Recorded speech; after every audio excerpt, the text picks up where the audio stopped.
Alright. Ngayon, isisitting natin itong bagong clutch disc dito sa pressure plate. Bago rin ito. So, ang gagamitin ko dito ay simple lang. Itong Mighty Band. Hindi na ako gagamit ng guide dito. Gagawin natin ay isisintro lang natin itong kanyang clutch disc. Siya nga pala ang paglagay nito, hindi pwede ganyan. Dapat nasa loob itong bukol. Ayan o.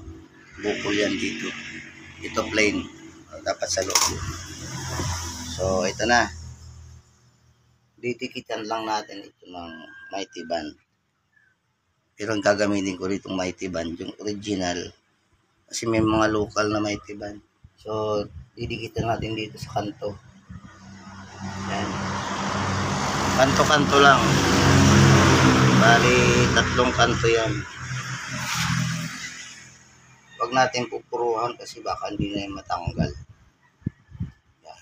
3 lang siya. O ayan, sintro na yan. So, antayin natin matuyo. Patayin muna natin bago natin ikasa doon sa flywheel. Alright. Kung may natutunan, please like and share. Pakipalo na rin. Thank you.